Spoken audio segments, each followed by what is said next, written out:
मित्रांनो, आपण पठण करीत आहोत बुद्ध आणि त्यांचा धम्म या ग्रंथाचे जे लिहिलेले आहे परमपूज्य डॉक्टर बाबासाहेब आंबेडकर यांनी. माझा तर्क असा आहे की ज्या वस्तूचे अस्तित्व आहे त्या वस्तूंच्या अस्तित्वाचे कारणही आहे, पण न ही ईश्वराने, न ही ब्रह्माने, न ही आत्म्याने, न ही हेतूने या वस्तूची उत्पत्ती झाली आहे. यथार्थ हा आहे की आमचे कर्म हे भल्या वाईट परिणामाचे कारण आहे. तर मित्रांनो, इथपर्यंत आपण मागील व्हिडिओमध्ये वाचन केले होते. आता पुढील वाचनाला आपण सुरुवात करूया. संपूर्ण विश्वच प्रदूत समुत्पादनाच्या नियमाने संचालित आहे. जे हेतू क्रियाशील आहेत, जे अचित्त नाहीत, असा सुवर्णाचा चषक हा अथापासून इतिपर्यंत सुवर्णाचा असतो तसे. म्हणून ईश्वराची पूजा आणि प्रार्थना या संबंधी मिथ्या धारणांचा त्याग करावा.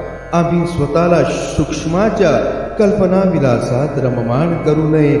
स्व आणि स्वार्थ याचा त्याग करूया. सर्व वस्तूची उत्पत्ती सहेतुक आहे, म्हणून आपण कुशल कर्म करावे, त्याचा परिणामही कुशलच असेल. आणि अनाथ पिंडक म्हणाला, तथागतांनी सांगितले त्यात मला सत्याचे दर्शन होत आहे.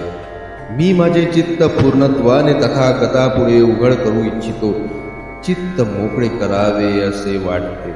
तथागताने माझे म्हणणे लक्षपूर्वक श्रवण करावे व मी काय करावे याचा मला उपदेश द्यावा. माझे जीवन कर्ममय आहे. मी धनधान्य संपन्न आहे. मला अनेक बाबींची काळजी घ्यावी लागते. तरीही मी माझे कर्म प्रसन्नतापूर्वक करतो. मी माझे कर्म करताना प्रयत्नात कोणतीही कसूर करीत नाही. माझ्याकडे मोठ्या संख्येने सेवारत आहेत.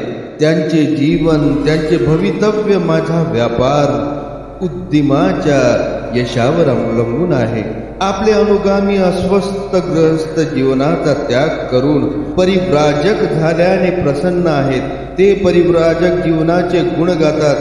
ते म्हणतात, तथागताने आपल्या राजगृहाच्या उत्तराधिकाऱ्याचा त्याग केला. त्याने नवीन धम्माचा मार्ग दाखवला.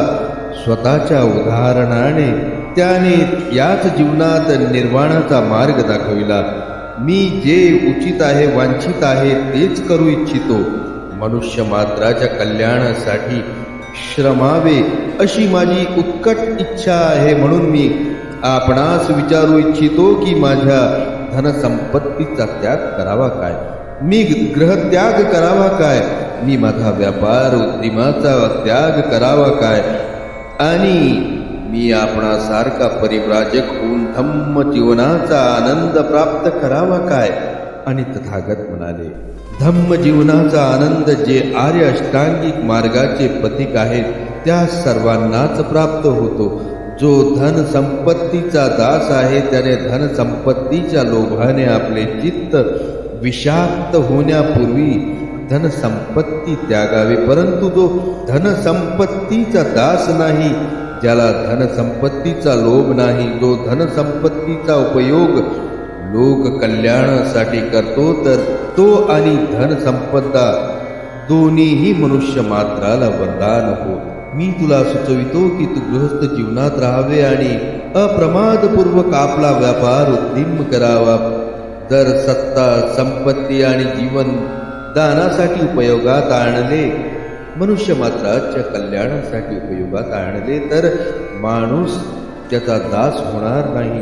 भिक्खू झाल्यावर ऐशारामाचे जीवन जगता येईल, विनाशायस जीवन जगता येईल. याकरिता कोणी भिक्खू होत असेल तर त्याच्या भिक्खू होण्याला काही अर्थ नाही. कारण आलस्यपूर्ण जीवन घृणित आहे आणि ऊर्जेचा अभाव अस्पृहणीय आहे. एखाद्याची अंतःप्रेरणा त्याला गृहत्यागास प्रवृत्त करीत नसेल तर तथागताचा धम्म त्याला गृहत्याग करण्यास सांगत नाही. प्रत्येकाने मिथ्या विश्वासापासून मुक्त व्हावे, चित्त शुद्ध करावे, काम वासनांची तृष्णा त्यागावी आणि श्रेष्ठ व पवित्र जीवन व्यतीत करावे. एवढीच प्रत्येकाकडून तथागताच्या धम्माची अपेक्षा आहे. माणूस कोणतेही कर्म करो, तो हस्तकारागीर म्हणून कर्मरत असो, तो व्यापारी व्यवसायी म्हणून कर्मरत असो, तो राज्याचा अधिकारी म्हणून कर्मरत असो किंवा संसारी जीवनात तू निवृत्त होऊन ध्यान धारणेत रममाण झालेला धम्म जीवन व्यतीत करीत असो, त्याने काया वाचा मने आपले कर्म करावे. त्याने उत्साही आणि परिश्रमी असावे. त्याने जलामाजी कमळाप्रमाणे असावे. कमळ जलात राहूनही जलापासून अलिप्त असते, तसेच माणसाने जीवनात द्वेष आणि घृणा यांच्यापासून अलिप्त राहावे. त्याने आत्मदृष्टीसाठी जीवन जगण्याऐवजी सत्यासाठी जीवन जगावे. तेव्हा त्याच्या चित्तात आनंद, शांती आणि प्रसन्नता वास करीते. हा धम्म सत्याचा आहे, सरळ आहे आणि प्रज्ञायुक्त आहे, हे अनाथ पिंडकाला जाणवले. अशा प्रकारे अनाथ पिंडकाच्या चित्तात तथागत आणि त्यांचा धम्म यांच्या प्रती दृढ श्रद्धा प्रस्फुटित झाली. तो तथागताचरणी नतमस्तक झाला. त्याने तथागताची प्रार्थना केली. तो उपासक म्हणून तथागतांना शरण गेला. राजा प्रसेनजिताची धम्मदीक्षा. तथागताच्या आगमनाची वार्ता राजा प्रसेनजिताला समजली. राजा राजरथारूढ झाला आणि जेतवनी आला. त्याने तथागतांना कर जोडून वंदन केले आणि म्हणाला, अज्ञात आणि अल्पप्रतिष्ठित अशा माझ्या राज्यात आपण आलात, हे माझे अहोभाग्य आहे. आपणासारखा धम्मकीर्ती, सत्यकीर्ती आणि जगाचा शास्ता राज्यात आल्यावर माझ्या राज्यावर कोणतीही आपत्ती किंवा संकट कसे येऊ शकते? मला आपल्या पवित्र मुखकमलाचे दर्शन झाले आहे. आता मला धम्मामृत पान करण्याची अपेक्षा आहे. संसारिक उपलब्धी अनित्य आणि अविनाशी आहे. धम्म उपलब्धी मात्र अविनाशी आणि चिरंतन आहे. राजा असो अथवा रंक असो, संसारी माणसाच्या वाट्याला दुःख आणि कष्टच येतात. पण जर सामान्य माणूस पवित्र असेल, धम्मपारायण असेल, तर त्याला चित्तात शांती प्राप्त होते. धन आणि कामवासनेच्या तृष्णेने जड झालेल्या राजाच्या चित्ताची अवस्था तथागताने जाणली. त्यांनी या संधीचा उपयोग करण्याचे ठरविले. तथागत म्हणाले, निम्न स्थितीत जन्म झालेल्या माणसाला जेव्हा सद्गुणी माणसाची दर्शन होते, तेव्हा ते त्यांच्यासाठी कुशल असते. त्याच्या मनातही त्या सद्गुणी माणसाविषयी आदर निर्माण होतो. असे आहे तर ज्याने गत आयुष्यात खूप पुण्य अर्जित केले, अशा स्वतंत्र सार्वभौम राजाविषयी काय बोलावे? आता मी संक्षेपात धम्मोपदेश देणार आहे. हे राजा, तू माझे वचन लक्षपूर्वक श्रवण कर, त्यांचे मनन कर आणि त्यांना हृदयगम कर. आमचे कुशल अकुशल कर्म सावलीसारखे आमच्या पाठीशी येतात. जे सर्वात महत्वपूर्ण आहे ते मैत्रीपूर्ण हृदय. तू आपल्या प्रजेला एकुलत्या एक पुत्रा समान मानावे. त्यांना पीडित करू नये, त्यांच्या विनाशाला कारण होऊ नये. तू इंद्रिय जीत हो. तू असत्य पथाचा त्याग कर. तू सत्पथाचा गामी हो. तू दुसऱ्याला पतित करून स्वतःचे श्रेष्ठत्व स्थापित करू नये. दुःखी आणि पीडितांना त्यांचे मित्र होऊन सांत्वना दे, त्यांना सुखी कर. राजकीय प्रतिष्ठेला अधिक महत्व देऊ नको. स्तुती पाठकाच्या वचनाकडे लक्ष देऊ नको. कायाक्लेशाने स्वतःला पीडित करण्यात काहीही अर्थ नाही. तू धम्माची साधना कर. तू सद्पथाचा विचार कर. आम्ही चहूबाजूंनी दुःख आणि शोक यांच्या पर्वतरांगांनी वेढलेले आहोत. सद्धम्माचे विचारच आम्हाला यातून मुक्ती देऊ शकतात. तेव्हा असमानतेच्या आचरणाचे लोभ ते कोणते? जे सुज्ञ आहेत ते शारीरिक भोगविलासाची उपेक्षा करतात. ते कामवासनेपासून अलिप्त राहतात. ते आपल्या अष्टांगिक अस्तित्वासाठी, विकासासाठी प्रयत्नशील असतात. अग्निज्वालांनी वेढलेल्या वृक्षावर पक्षी वास करीत नाही. तद्वतच जेथे कामवासनेचा वास आहे तेथे सत्य वास करीत नाही. या ज्ञानाशिवाय विद्वान ऋषीमुनी त्यांची किती प्रशंसा हो, ते अज्ञानीच आहेत. ज्याला याचे ज्ञान प्राप्त झाले त्याला प्रज्ञा प्राप्त झाली असे समजावे. प्रज्ञाप्राप्ती हेच जीवनाचे साध्य असावे. प्रज्ञेची उपेक्षा जीवनाच्या विफलतेचे द्योतक होय. सर्व धर्माच्या शिकवणीचा हाच केंद्रबिंदू असावा, अन्यथा सर्व व्यर्थ आहे, सर्व निरर्थक आहे. सत्य केवळ तपस्व्यांनाच हवे आहे असे नाही. सत्याचा मनुष्य मात्राशी संबंध आहे. पुरोहित, पुजारी किंवा सामान्य माणूस सर्वांचाच सत्याशी सारखाच संबंध आहे. सत्य संबंधात व्रजित आणि गृहस्थ असा कोणताही भेद नाही. प्रव्रजित पतित होऊन जीवनात विनाशाला प्राप्त होतात, तर विनम्र गृहस्थ सत्याच्या मार्गाने ऋषीपदाला प्राप्त होतात. तृष्णेचा आवेग सर्वांकरिताच धोकादायक आहे. हा आवेग जगाला आपल्या सोबत वाहून घेऊन जातो. जो या आवेगाच्या भोवऱ्यात सापडतो त्याची मुक्ती महाकठीण, परंतु प्रज्ञेची वल्ले आणि सुख विचाराचे होकायंत्र यांच्याद्वारा या आवेग सागरातून मुक्ती संभव आहे.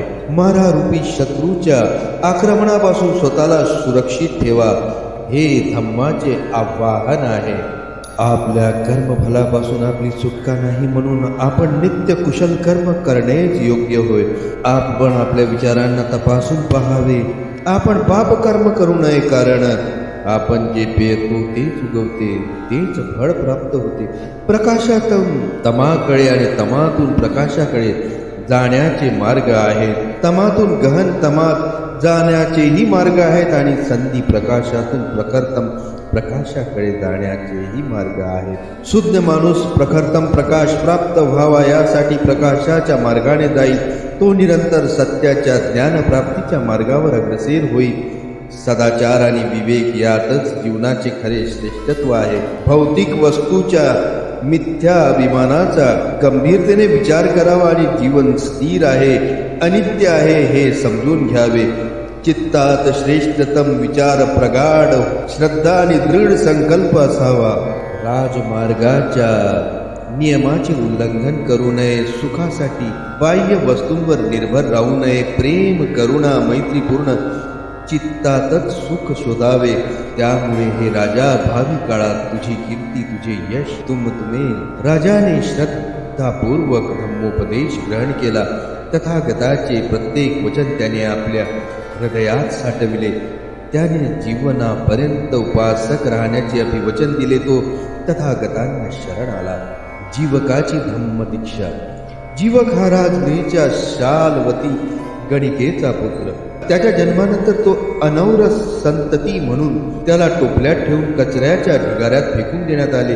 त्या कचऱ्याच्या ढिगाऱ्याभोवती गोळा होऊन मोठा जनसमुदाय त्या बालकाकडे पाहत होता. राजपुत्र अभय त्या वाटेने जात होता. त्याने लोकांकडे चौकशी केली. लोकांनी बालक जिवंत आहे असे सांगितले.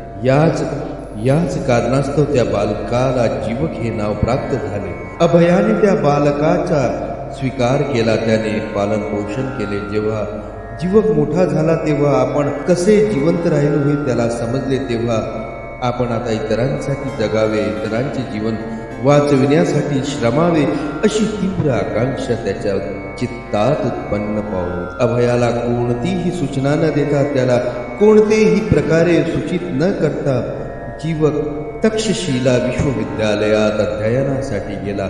तेथे त्याने 7 वर्षापर्यंत वैद्यकशास्त्राचे अध्ययन केले. राजगृही परत येऊन त्याने चिकित्सक म्हणून आपला व्यवसाय आरंभिला. अल्पावधीतच त्याने आपल्या व्यवसायात मोठे नाव कमावले, मोठे यश प्राप्त झाले. सर्वप्रथम त्याने साकेतच्या एका श्रेष्ठीच्या भार्येची चिकित्सा केली.